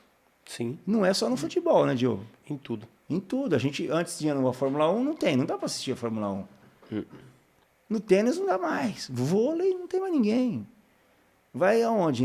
Jiu-jitsu não tem mais ninguém. Com todo respeito, a gente vive uma crise de valor de esportista no Brasil. Fato. Né? E o nosso grande jogador talentoso joga quando quer. Né? Então tem que ser franco. Cara, deveria ser o melhor do mundo faz tempo, se ele mantesse uma constância. Então o SCA foi desenvolvido isso. Nós contratamos uma empresa da Espanha para desenvolver a metodologia do SCA. E hoje o SCA tem uma metodologia hoje única no Brasil. Né? A gente desenvolveu uma plataforma de segmento de formação de atletas. Cara, e aí, em cima de outra situação, que é o plano comercial de marketing, que eu tenho as minhas ideias aqui. Né? Boa parte dos clubes no Brasil pensa que a gente tem só 9 maneiras de ganhar dinheiro no meio do futebol. Eu tenho 32. Coloquei em 2 anos 7 para funcionar. Ainda tem muito para alavancar ainda. Cara, vamos pensar aqui em 2 situações. Uma, você teve a reunião lá com os caras e aí daquele jantar começou a surgir, fez um brainstorm ali, teve um monte de ideia para sair o projeto. Então, é um business. É um business. É um business, certo? Entretanto, eu vejo lá que no teu dia a dia, você está muito dando a palavra lá para as pessoas dentro do SCA e tudo mais. Então, eu, do lado de fora, já identifiquei que tem um treinamento da mentalidade lá dentro que está preparando as pessoas também fora de campo. Sim. E tudo mais. Isso é um dos diferenciais do SCA? Isso também. Porque o que acontece, Diogo? todo mundo sonha em ser jogador de futebol, mas nem todos vão ser. Como que faz para eu chegar... E aí esse é o desafio. Como que faz para eu chegar para um cara que sonha, mas nem todos vão ser, mas fazer com que esse cara se mantenha esperançoso para identificar as habilidades e competências que ele tem para possivelmente ser bom em outra coisa? Nós precisamos desenvolver cursos dentro, enquanto ele faz o futebol, que é o sonho dele, seja ele por 3, seja ele por 3 meses, desenvolver curso para o futebol. O menino não pode estar com tempo ocioso dentro de uma universidade de futebol, que é o clube de formação. Entendeu? Então, se o menino está lá, ele come 5 vezes por dia, ele faz estudo, ele treina físico, ele treina psicólogo, assistente social, técnica, jogo, ele tem que treinar educação de empreendedorismo. Quantas profissões existem dentro do futebol, Diogo? Muitas. 45, fora ser jogador de futebol. Acabou, não vai ser jogador, você vai deixar de viver aquele meio que você gosta? Você foi lutador, você foi fisiculturista, você sobrevive hoje daquilo que você tirou de perspectiva do que você aprendeu lá atrás. E eu estou lá no dia a dia, como você está lá embalando lá o produto, porque as pessoas têm que saber como que tem que ter a correnteza cultural do negócio. Aqui tem que ser assim, quem não quiser pula do barco. Né? Por isso que eu estou lá falando para a molecada, eu ensino para a molecada o que eu vivi. Eu não posso deixar alguém que não viveu falar por mim. Então, molecada, esse é o caminho de tentar conseguir ser jogador de futebol. Nossa, e abrir isso pra pessoa, cara, eu fiquei louco na hora que você falou, porque assim, tipo, você abrir pra pessoa que não é, o caminho não é só o ser jogador de futebol, tem mais uma infinidade de coisas que podem ser feitas e que possivelmente tem pessoas que chegam pra querer ser jogador de futebol, mas encontram na tua real identidade uma outra função, dentro do futebol. Então hoje dentro do SCA nós temos uma plataforma sendo desenvolvida que a gente vai fazer cursos pro futebol, né? Futebol qualifica, chama. Nós vamos qualificar o menino para poder sobreviver, porque eu como uma entidade, eu como uma empresa, eu não posso literalmente ficar lá com o menino com 16, 17, 18, 19, 20 anos, 4 anos, chegar pro pai e falar assim, pai, não serve mais para mim, toma aí, sociedade. Pega vira objeto de frustração. Pega esse mala aí. E ainda bobear com a mulher grávida com o filho para o pai tratar e não sabe trocar uma lâmpada. Eu sou um responsável. E ainda falar que eu tenho projeto social. Isso que convenceu o meu sócio japonês. Que a gente, antes de cuidar da profissão, a gente está cuidando do ser humano. Cara. A gente está dando para eles um caminho que pode ser um médico, um fisioterapeuta, e vai ganhar muito mais dinheiro. É igual ser médico, pô. Você é formado em medicina, nem todos vão ser médico do Einstein. Uns você da UPA, nem por isso ele não sobrevive da profissão. Essa é a nossa missão como SCA. Né? E é uma das coisas que a gente tem dentro do que é produto futebol. Produto futebol é muito mais além do que você colocar a sua marca na minha camisa, como eu estou aqui. É muito mais que aquilo. Os clubes se entregam muito pouco. E quando vai o cara lá e fala lá, o cara ganha 1 milhão ganha 1 milhão. Que contrapartida de inserção da marca do patrocinador tem com o cara que fez um contrato de 1 milhão para receber 1 milhão por mês? Nenhuma. Sabe por quê? Porque o comercial e o marketing não tá junto na hora de assinada do contrato. Uhum. Aí o cara liga lá e fala, Edmilson, vem fazer aqui uma inserção aqui do banco X aqui. O cara falou, não vou não, no meu contrato não tem isso. Tem que me pagar a parte. Então, a dinâmica futebol, o mercado futebol, ele é amplo. E as entregas dos clubes no Brasil são pifes. Cara, só que você não acha que está ultrapassando muito a barreira entre futebol arte e futebol business? Na maioria dos negócios, até inclusive na cabeça dos atletas? Sim. Está passando os limites. Eu acho que agora no mundo normal pós-pandemia se devem dar um ou outro passo atrás. Mas os clubes europeus já estão buscando solução para ficar mais caro ainda. Que é o caso do Newcastle sendo comprado pelo Saudi. É o caso do Qatari, que é dono da maior fortuna do Qatar no Paris Saint-Germain. Daqui a pouco o Barcelona vai ser comprado por algum time. Né? E os clubes brasileiros com a velha hierarquia política dos conselheiros mandando como a velha política pública. Então, eu acho que a máquina empresa, a máquina fábrica, ela tem um tempo a ser produção. Depende da matéria-prima. Né? Então, exemplo, para você construir esse copo ou o produto que você faz lá na sua fábrica lá, você tem um certo tempo de maturação de todos os departamentos, seja ele do plástico, seja ele do vidro. O futebol é a mesma coisa. Entendi tudo. Se os insumos caírem o valor ou perder a validade, acabou. Acabou. E o futebol é a mesma coisa. O Edmilson valia um X quando foi para o Lyon, o mesmo X o Barcelona pagou.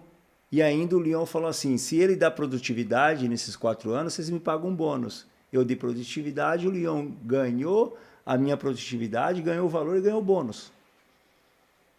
Então, o futebol ele tem que ser visto como, principalmente, quando se diz a categoria de base. Nós estamos formando muito mal nossos atletas. E nós somos um país que há 23 anos é o país que mais vende jogador para o Brasil, para o mundo. Cerca de 1.200 jogadores por ano. Só que a gente vende barato e repatria caro. Aí não fecha a conta. Mas aí isso daí parte pela falta de gestão ou pela gestão estar muito antiga? Pela falta de planejamento dos clubes. O Santos é um clube hoje que está passando situações difíceis, São Paulo. Mas sempre vendeu o jogador. Onde está o dinheiro? Onde foi investido? Onde está o planejamento? O executivo teve olho de dono? Ele deixou economizar lá X de dinheiro para contratar um jogador? Não. Então, a gestão empresarial ela é fundamental dentro dos clubes e a gestão empresarial ela é importante em qualquer tipo de negócio. Sim. E o futebol é um negócio que gera muito dinheiro, movimenta muito dinheiro. Você não acha que isso daí também pode ser por conta das gestões dos clubes não terem se atualizado ao mercado atual? Eu acho que é mais... Tá meio antigo isso. É mais da governança dos clubes. Clubes Entendi. Associativos. Por que que um cara hoje, sabendo, imagina que eu sou um sheik, tenho grana, e sei que o maior mercado do futebol está onde? Há 23 anos, no Brasil. Por que que eu não venho aqui colocar R$1 bilhão? Porque eu vou colocar e eu não vou ser dono. Ah, entendi. Então os clubes têm urgentemente... Né, tem uma lei agora tramitando, virar SA, Sociedades Anônimas, que na Espanha já existe, na Inglaterra, tudo. Que são investidores europeus que vão colocar dinheiro aqui. É a mesma coisa, você tem uma empresa, Edmilson, beleza? Você vai colocar R$1 milhão aqui na minha empresa? Eu quero ser o majoritário. É normal. Só que o sistema político dos clubes associativos não impede isso. Ou seja, eu estou colocando dinheiro num negócio que ele não vai ser meu. Ninguém vai vir. No papel. Ninguém vai vir. Aí não vem. Por isso que Bragantino foi comprado por uma grande marca. Quem manda? Eles que mandam. E está numa crescente, né? Vai ser campeão da Sul-Americana. Vai se classificar para a Libertadores. E brevemente vai ser campeão brasileiro. E compra um ativo por 2 mil e vende por 92. Claudinho, vocês viram aí, gente. E não tem pressão de resultado. Por quê? A pressão do resultado... Dentro do futebol ela é ruim, porque não tem o tempo de maturação, de a matéria-prima se moldar conforme for feito. E que é uma parada obrigatória, né? Isso, é necessário. E aí, Diogo, o que acontece? É diferente de um copo plástico o futebol. Mas, exemplo, Vinícius Júnior foi vendido por 50 milhões. Agora que o cara está melhorando o futebol dele. Quando ele chegou lá, os caras tiraram a sarro dele. Porque não sabia chutar. Foi vendido prematuramente. Talvez poderia vender por 100 milhões, mas os clubes não têm capacidade de segurar também, porque a oferta é muito grande. Então, é um mundo... mas Edmilson, é um mundo real, que muitas vezes a gente fica como torcedor vendo só os bastidores. E aí a gente vira uma roleta russa. Por quê? Porque também não tem a responsabilidade. O cara é presidente do São Paulo, o executivo lá do Palmeiras, ele sai comprando, o dinheiro não é dele. Quem vai pagar essa conta? A instituição. Então eu vou lá. Diogão, quer jogar lá no SCA? Vamos lá, eu sou executivo. Diogão, pode vir que eu tenho grana para você, bicho. Não sou eu que vou pagar. Eu tenho meu salário, sou executivo. Não, eu tenho que valorizar. Diogão, você vai vir aqui, bicho? Vou te pagar 1 milhão? Você tem que fazer 200 inserções, vão lançar um produto com a sua marca. Ixi, aí você vai Gerar valor. Gerar valor. Né? E, lamentavelmente, os clubes do Brasil preferem investir R$1 milhão no salário de um atleta do que investir R$100 mil num departamento de marketing comercial. Aí clubes com 17 milhões, 18 milhões de torcedores não conseguem ter uma receita de sócio torcedor, porque a entrega é ruim. Nossa, cara, e o custo operacional disso, perto do valor que consegue fazer, é irrisório pro clube, cara. É irrisório. Imagine, exemplo, São Paulo. Se o São Paulo consegue fazer um sócio torcedor que funcione, que dê experiência pro torcedor, que dê bônus, que dê alguma coisa, que rentabilize, que o cara tenha realmente a possibilidade de se sentir dono do São Paulo, se o São Paulo conseguisse R$1 de cada São Paulo, ele tinha 17 milhões por mês. Aí... E assim, e também não é um... aí é uma conta que se começa a fazer conta, é um dinheiro sem fim, né, cara? Mas aí também tem que estar muito alinhado. E pra você, deve ser muito massa estar na frente do SCA, né? Porque você tem... Eu tenho uns 10 anos, Diogo, do projeto na minha cabeça. Então, isso que eu ia falar. Você tem na sua cabeça algo que você consegue pegar a tua mão, a tua mentalidade e executar. É diferente de você chegar e falar assim, eu sou do SCA. O Edmilson chega pra mim e fala, Diogão, eu tô com uma ideia assim, assim, assado. Eu falo, cara, vamos desenrolar primeiro isso daqui, e essa sua ideia deixa aí no escanteio e depois a gente vê. Já brocha. E às vezes perde o tempo de execução. É o que eu falo sempre para as pessoas que trabalham comigo. Eu falo assim, cara, a gente tem que se diferenciar dentro dos nossos projetos pelo tempo de execução. Por quê? Quando você reduz a curva de aprendizado de um projeto, você já tem a resposta de se ele vai ser sucesso ou se ele vai ser aprendizado. É aquilo que você falou no começo. Eu coloquei ali, eu tô com a bola em campo. Cara, eu tô jogando. Se vai dar certo ou se vai dar errado, eu tô jogando. Quanto mais rápido o tempo de execução, mais você consegue trazer resultado daquilo para você metrificar e ver qual caminho seguir. É meio que o anti-perfeccionismo. Entendeu? Não vou esperar a situação certa. Não, eu vou fazer com a situação que eu tenho no hoje. Meu irmão, eu queria ficar mais umas 2 horas aqui conversando, porque a gente não tocou num monte de assunto aqui. Mas... Porque se deixar, fica. E é muito massa, cara, porque você vê que a gente consegue transitar entre base familiar, empreendedorismo, valores, causas sociais. Por que a gente consegue transitar nisso? Porque tem base sólida embaixo daquela torre que você falou. Tem uma base, tem uma raiz sólida construída de verdade. E aí é por isso que a gente transita nisso. Tenho que pegar mais uma pergunta aqui que eu achei muito legal que pediram para eu te fazer aqui no Instagram, e eu tenho que dar uma moral aqui para a galera do Instagram. E eles perguntaram assim: você tem 2 títulos que são muito importantes na carreira de um jogador de futebol, que é a Copa e a Champions. Quais deles tem mais pressão interna, caso tenha, e como que você soube lidar com essa pressão? A seleção brasileira, Copa do Mundo. Não existe maior pressão do que você jogar a Copa do Mundo, seja ela qual for. A pressão é pesada, o negócio é agressivo. Mentalmente o cara tem que estar em outro planeta. Tem que estar, seja com 50, 100 mil pessoas, tem que estar em outra atmosfera. Esses dias aí eu vi um jogador de basquete, acho que foi o maior pontuador aí, Kevin alguma coisa, fez não sei quantos arremessos, não sei quantas assistências lá. Eu vi a fisionomia desse cara, ele estava em outro planeta. A sensação de jogar a Copa do Mundo pela seleção brasileira, e eu comentei com um cara que foi para uma guerra lá no Haiti, ou foi fazer socorro, é comparado a um cara que vai para o exército, vai para a guerra.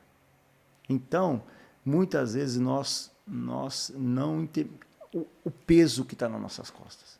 Isso que eu fui convocado para uma Copa, eu fui campeão, e a outra eu fui convocado e fui cortado na Copa da Alemanha em 2006. 15 dias antes, fui cortado por uma lesão no menisco. Mas o peso de ser campeão, de levantar lá, ela é pesada, mas a responsabilidade é muito grande. Eu nem imagino. É muito grande. E tipo assim, eu não consigo hoje E é muito importante que a pessoa que está nos ouvindo, assistindo isso aqui, a importância da conquista. Há 20 anos atrás, ano que vem faz 20 anos do Penta, eu colho fruto até hoje. E eu fui um jogador nota 5. Mas aonde eu vou no mundo, todo mundo conhece o Edmilson. Fui para 74 países, nos últimos 2 anos para 28. Os caras são conhecidos pelo título de campeão do mundo. Não tem. Existem 60 campeões do mundo no Brasil.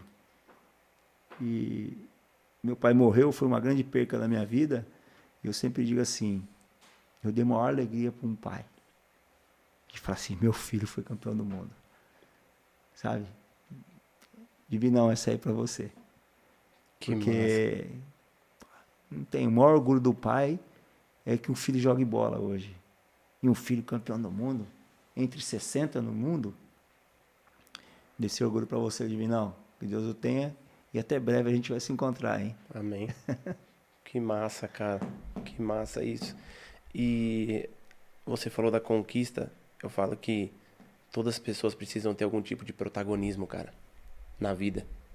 Porque você entregar a tua vida para ficar vivendo só o protagonismo do outro e não saber o tesão que é você ter um tipo de conquista, o quanto que isso é libertador e quanto que isso desbloqueia outras capacidades, porque a força de você ser um campeão do mundo te deu muita força para ser força. Quem você é hoje dentro do SCA, dentro da Fundação Edmilson, dentro do Edmilson como pai, dentro do Edmilson como marido. Porque não só pela conquista da Copa do Mundo, mas pela trajetória que foi para você pegar e levantar uma taça. Não é só o dia. Não é só o dia. Mas é o processo, é aquilo que você falou. Tudo exige tempo de maturação. A gente precisa deixar esse negócio do imediatismo de lado e entender que é no processo que está o tesão de viver. É naquele dia que você acordava e falava, bicho, eu tô desacreditado. Aí no dia, assim, é aquela coisa, o choro dura uma noite, a alegria vem pela manhã. Tem dia que você tá desacreditado, cara. Eu até hoje, tem dia que eu acordo e falo, bicho, parece que eu tô no caminho errado. Aí no dia seguinte vem uma bênção, assim, acontece alguma coisa e fala, tá dando tudo certo. Irmão, eu queria que você deixasse uma mensagem. Peraí. Antes da mensagem, posso eu fazer uma pergunta? Que eu sou Fala, diretor. Antes da mensagem, tem aquele gol que você fez que foi maravilhoso. Queria que você contasse essa história pra gente. Como que foi depois do gol, a repercussão que teve e tudo mais. Cara, eu gosto de contar não só o gol, mas por que aconteceu o gol. Né? Eu fui convocado, o único jogador para fazer, capacidade para fazer o sistema que o Filipão tinha montado, o único jogador da seleção era eu. Que era o cara que jogava de zagueiro e jogava de volante. Né? O Paulo era um jogador que tinha essa característica, mas não tinha uma boa saída de bola. E aí eu consegui ganhar a posição de titular para início de carreira da Copa do Mundo na pré-temporada ali. Então estreiei contra a Turquia, ninguém imaginava que a Turquia ia ser semifinalista, ganhamos de 2-1 lá. O único jogador sacado do segundo jogo contra a China foi o Edmilson. Quantas vezes você é sacado da sua equipe, do negócio, da imersão, da empresa? Quanto que o tempo não é o certo lá, você fica murmurando.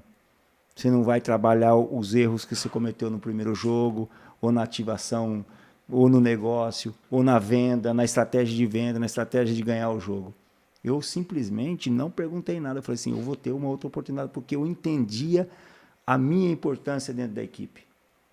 Aí eu chamei o preparador físico e falei assim, Paulo Paixão, eu preciso treinar mais que os caras que estão aqui, que sabem que não vai entrar no lugar do Ronaldinho, do Rivaldo, do Cafu, né? Porque essa função aí é minha. Só eu sei fazer essa função. Então, muitas vezes, você sabe do seu potencial, aí você olha a vozinha do além e fala assim, o treinador tá de sacanagem. Eu não, falei assim, eu sei. E aí o Cafu perguntou, você sabe por que você saiu do time? Eu falei assim, quando eu jogo eu não pergunto, quando eu vou jogar, quando eu jogo eu não pergunto, né? Aí, resumindo, ganharam de 4-0 da China e fomos para o último jogo da eliminatória, que foi o jogo da Costa Rica. Filipão fez uma alteração e me colocou de novo. Eu falei assim, eu estou preparado. E Deus me presenteou, né? Porque um gol daquele lá é presente de Deus. O último antes da Copa. Foi o último jogo dele. Né? Foi o último jogo na fase de grupos, né? Então, pô, um zagueiro fazer um gol daquele lá, ainda fez um passe. Cara, é coisa de Deus. E depois, existe um propósito para tudo. Deus não te abençoa somente para você ganhar mais dinheiro ou para você ser campeão do mundo e colocar $300 mil no bolso. Entendeu? Deus, ele te abençoa e te presenteia porque ele tem um propósito final, irmão. O gol foi simplesmente para Deus me garantir como campeão, para mim na final colocar uma camisa que Jesus amava as pessoas para 3.500.000 pessoas. Isso valeu a pena. Esse é o propósito que Deus tem na nossa vida, para glorificar o nome dele. Ah, mas Edmilson, faz parte da vida, faz parte. Tem toda a logística bonitinha do futebol, mas tem que ter um propósito, porque senão Deus não vai te exaltar. Deus não vai te dar sucesso. Deus não vai te dar grana. Quantas pessoas que ganham dinheiro e não ajudam o próximo? Não oferta. O cara está precisando lá de pagar o aluguel, você não dá R$100 para o cara ajudar na vaquinha, que muitas vezes tem. Irmão, você é muquirana, você quer que Deus te abençoe depois, você não ajuda ninguém, não dá nem um copo de água, mano. Tem tantas pessoas que são ricas, escondendo tanta pobreza, né? Muito, hein? Porque, tipo... Cara, eu não posso nem começar a falar. Mas É tão pobre que a única coisa que tem é dinheiro. Porque, cara, eu sou uma pessoa... Eu amo, cara, a parada de ver o dinheiro chegando pra mim. Mas eu já fui criticado por falar que o dinheiro não era só meu. Entendeu? Tipo, eu nunca quis só pra mim. Sabe? Sim. Eu via chegando e eu falava assim, cara, eu não posso ser merecedor disso sozinho. E acho que isso que é por isso que Deus abençoa. Porque não tem outro sentido, cara. Tem tanto cara que tem um monte de dinheiro e não dá bom dia pra um filho. Tem tanto cara que tem um monte de dinheiro que não abaixa o vidro no farol pra falar bom dia pro cara, porque tem medo do cara ser assaltado. E é um menino que tá vendendo a bala pra comprar o bujão de gás em casa. Isso aí com o tempo a gente vai mudando. Vai mudando. Porque quanto mais pessoas a gente alcança com essas palavras que realmente é o que queima no coração e é por isso que a gente se emociona, é dessa forma que as vidas são transformadas, sabe? Acredito muito nisso. Irmão, eu queria que você deixasse uma mensagem para as pessoas que não querem só tornar um jogador de futebol. Eu acho que isso daí é um pilar de sonho da pessoa, mas eu queria que você deixasse uma mensagem para as pessoas que querem tornar pessoas de sucesso em todas as áreas da vida. Bom, eu tenho um pensamento que todo o seu sucesso ele só vai acontecer se for para abençoar alguém. Tudo aquilo que você sonha, ele só vai acontecer se no final tiver um propósito de respingar bênção na vida das pessoas. Seja ele na sua família, nos seus amigos, mas no mundo. Porque isso sim é legado. O legado é quando você respinga, você atinge as pessoas. Porque o seu sucesso, ele tem o poder de transformar milhões de pessoas. Agora, a sua derrota é em torno de 28 a 30 pessoas. Que é o seu pai, a sua mãe. Então, seja vitorioso, mas não se torne uma pessoa mais prepotente, não se torne uma pessoa mais arrogante. E quando você tiver um carro melhor, uma casa melhor, lembre-se de onde você saiu e que tem gente que precisa de você. Boa. Não use o teu sucesso para a destruição do próximo, né? E sim para a construção. Eu queria que você deixasse uma mensagem.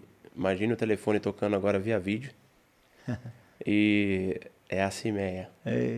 E aí eu queria que você deixasse uma mensagem para ela, para que num dia que possivelmente você esteja viajando sem ela, ela veja esse vídeo e lembre daquilo que você falou.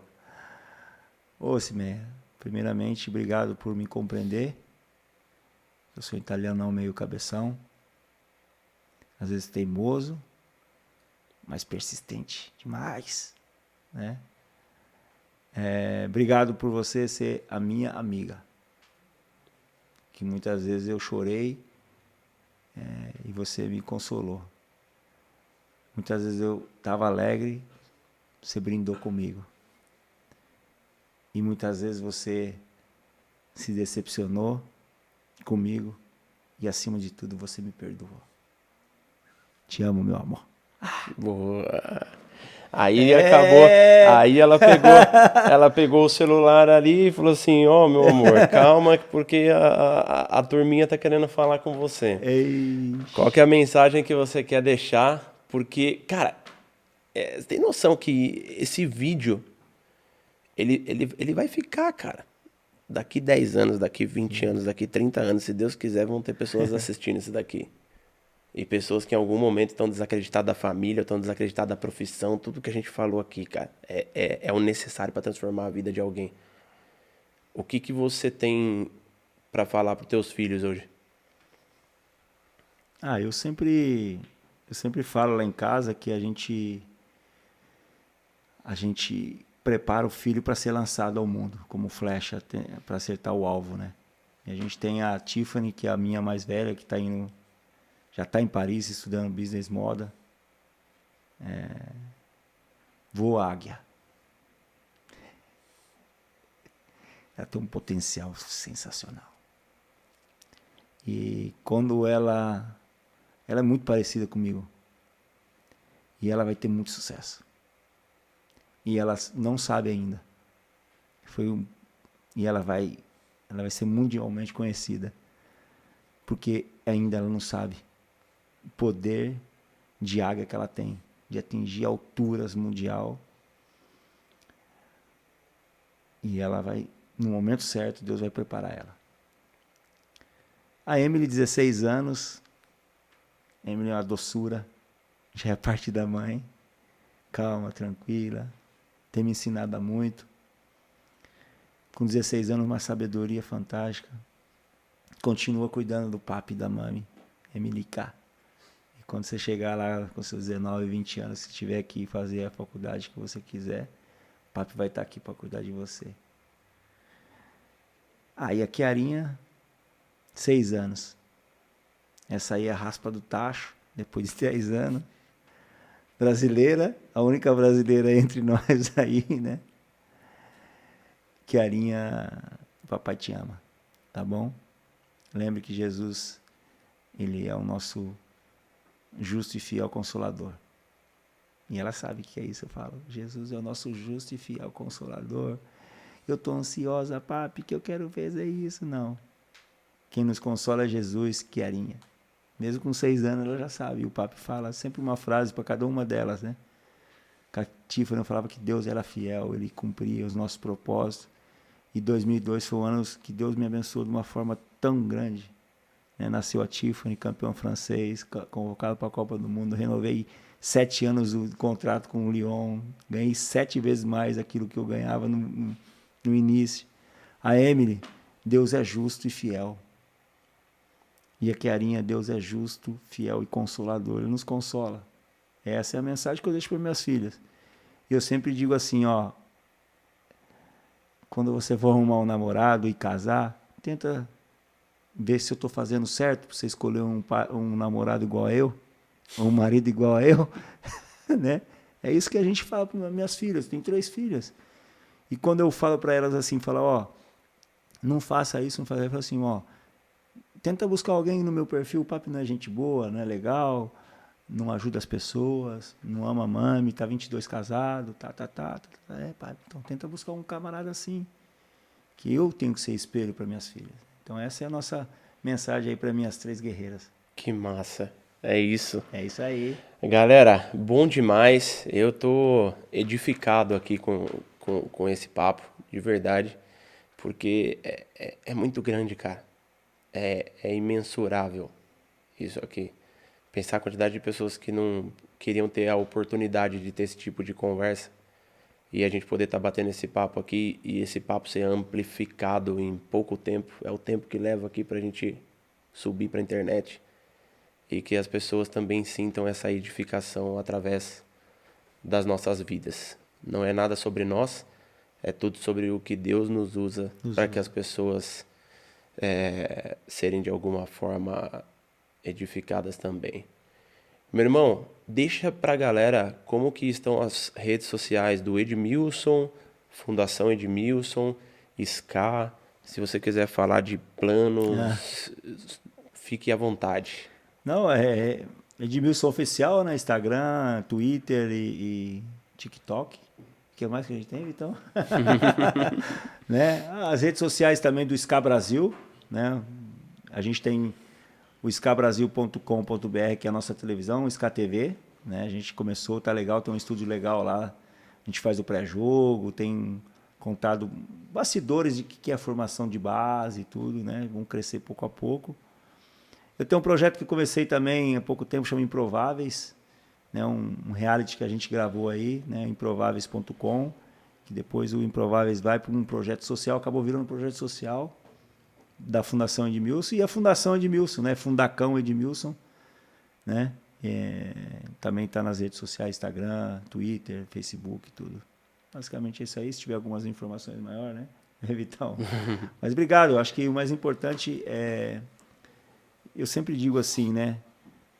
O bate-papo assim do podcast, o mais importante é que a gente se edifica também, né? Se edifica porque a gente vai relembrando coisa, vai falando, Deus usa, Deus vai capacitando, às vezes fala para o pessoal que está ali na produção, tudo, né? E eu sempre falo, às vezes quando eu faço alguma gravação live, alguma coisa, mesmo se tiver uma pessoa lá me assistindo, é o que Deus colocou. Eu não faço live para ter 1.000, 200 mil. Aí um cara falou assim, vamos subir o tráfego aqui para ter 5 mil pessoas. Eu falei, não precisa, irmão. Se tiver 3 pessoas me ouvindo e o que eu falar edificar a vida, já valeu a pena. Então, eu fico feliz que quando eu venho aqui, eu tenho a liberdade de ser franco. Uma das coisas que eu mais gosto de fazer, ainda mais que você não me perguntou coisa polêmica, porque senão ia ser franco. Né? Mas é isso, cara. Eu acho que a gente tem que usar muito mais a rede social, a mídia social, os nossos canais, tudo assim, para a gente fomentar valores na vida das pessoas. Sim. Né? É isso. As outras coisas que vai acontecendo vai para que o projeto seja bancado, edificado, transformado, melhorado, tudo criado. E as demais coisas a gente vai atrás. Show. Irmão, obrigado de coração obrigado por ter você aceitado o convite de sentar aqui na mesa com a gente e realmente ter sido franco. Família, se vocês ainda não estão inscritos no nosso canal, se inscreva. Mas para mim o que mais vale a pena é, além de você inscrever, você pegar esse vídeo e compartilhar com uma pessoa que também você sinta no teu coração que vai ser edificado por esse papo. Pega aquela pessoa que vem na tua cabeça agora e compartilha só com ela. Não precisa se preocupar com números, mas compartilha com uma pessoa que você acha que precisa ouvir esse papo para ser alguém melhor a partir desse exato momento. E aí se inscreve no canal, dá o teu like, comenta qual foi o insight que você teve, o que você achou, que vai ser muito bem-vindo para o nosso projeto.